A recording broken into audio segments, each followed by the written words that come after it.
खिचड़ी। यदि आप मेरी चैनल में नए हो तो मेरी चैनल को सब्सक्राइब करें, शेयर करें और लाइक करें। धन्यवाद। शेख चिल्ली एक बार अपनी सास से मिलने के लिए ससुराल गया।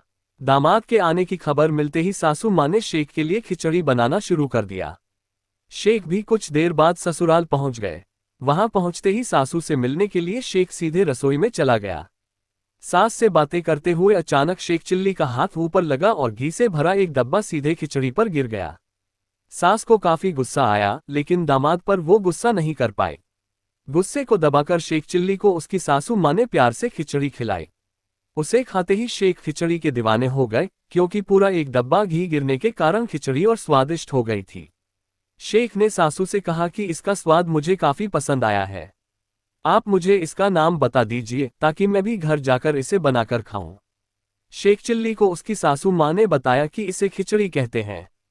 शेख ने कभी खिचड़ी शब्द नहीं सुना था।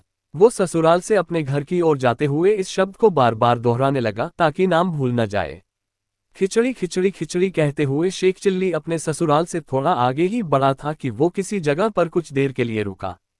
इस दौरान शेख खिचड़ी का नाम रटना भूल गया। जैसे ही उसे याद आया तो वो खिचड़ी को खाचड़ी खाचड़ी कहने लगा। इस शब्द को रटते हुए शेख चिल्ली रास्ते पर आगे बढ़ा। कुछ दूरी पर एक किसान अपनी फसल को चिड़िया से बचाने के लिए उड़चिड़ी उड़चिड़ी कह रहा था। तभी पास से ही शेख चिल्ली खाचड़ी खाचड़ी कहते हुए गुजरने लगा। ये सुनकर किसान को गुस्सा आ गया। उसने दौड़कर शेख चिल्ली को पकड़ा और कहा कि मैं यहाँ चिड़िया से फसल बचा रहा हूँ, उन्हें उड़ाने की कोशिश में लगा हूं, लेकिन तू मेरी फसल को खाचड़ी खाचड़ी कह रहा है। तुझे उड़चिड़ी कहना चाहिए, अब तू सिर्फ उड़चिड़ी कहेगा। अब शेख चिल्ली आगे चलते हुए किसान की बात सुनकर उड़चिड़ी उड़चिड़ी ही कहने लगा। उस शब्द को रटते हुए वो एक तालाब के पास पहुंचा। वहां एक आदमी काफी देर से मछली पकड़ने की कोशिश कर रहा था। उसने शेख चिल्ली को उड़चिड़ी उड़चिड़ी रटते हुए सुन लिया। उसने शेख चिल्ली को पकड़कर सीधे कहा कि तुम उड़चिड़ी नहीं कह सकते हो। तुम्हारी बातें सुनकर तो तालाब की सारी मछलियां भाग जाएंगी। अब तू सिर्फ आओ फंस जाओ ही बोलेगा। शेख चिल्ली के दिमाग में यही चीज बैठ गई। आगे बढ़ते हुए शेख आओ फंस जाओ ही रटने लगा।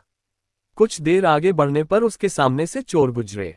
उन्होंने शेख के मुंह से आओ फंस जाओ सुनकर उसे पकड़कर पीटना शुरू कर दिया। उन्होंने कहा कि हम चोरी करने के लिए जा रहे हैं और तू कह रहा है आओ फंस जाओ। हम फंस गए तो क्या होगा? अब से तू सिर्फ यही कहेगा आओ रख जाओ। पिटाई होने के बाद शेख चिल्ली आओ रख जाओ कहते हुए आगे बढ़ना लगा।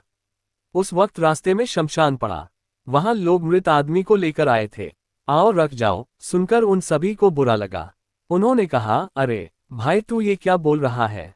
जैसा तू बोल रहा है वैसा हो गया तो कोई जिंदा नहीं बचेगा। तू आगे से सिर्फ ये बोलेगा कि ऐसा किसी के साथ ना हो। शेख चिल्ली यही कहते हुए आगे की ओर बढ़ने लगा। तभी रास्ते में एक राजकुमार की बारात निकल रही थी। बारात में खुशी खुशी नाचते जा रहे लोगों ने शेख के मुंह से ऐसा किसी के साथ ना हो सुना। सभी को बहुत बुरा लगा।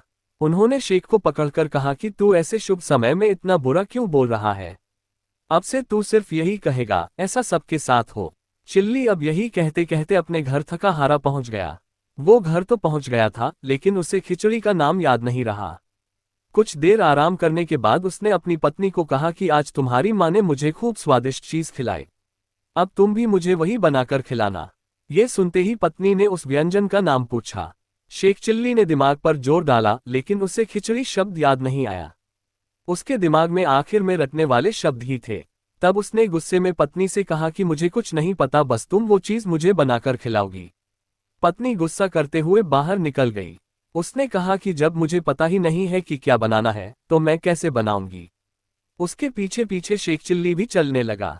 वो रास्ते में धीरे धीरे अपनी पत्नी को कहता, चलो घर चलते हैं और तुम मुझे वो व्यंजन बनाकर खिला देना। पत्नी और गुस्सा हो गई। पास से ही एक महिला दोनों को देख रही थी। शेख को धीमी आवाज में पत्नी से बात करते देख उस महिला ने शेख से पूछा कि क्या हुआ है, तुम दोनों यहाँ रास्ते पर खड़े होकर क्या खिचड़ी पका रहे हो? जैसे ही शेख चिल्ली ने खिचड़ी शब्द सुना उसे याद आ गया कि सासू माँ ने भी व्यंजन का यही नाम बताया था। उसने उसी समय अपनी पत्नी को बताया कि उस व्यंजन का नाम खिचड़ी है। व्यंजन का नाम पता चलते ही शेख की पत्नी का गुस्सा ठंडा हो गया और दोनों खुशी खुशी घर लौट आए। कहानी से सीख। किसी की बोली हुई बात या नए शब्द को भूलने का डर हो तो उसे लिखकर रख लेना चाहिए। सिर्फ उसे रटते रहने से शब्द गलत और अर्थ का अनर्थ हो जाता है। पूरी कहानी सुनने के लिए धन्यवाद।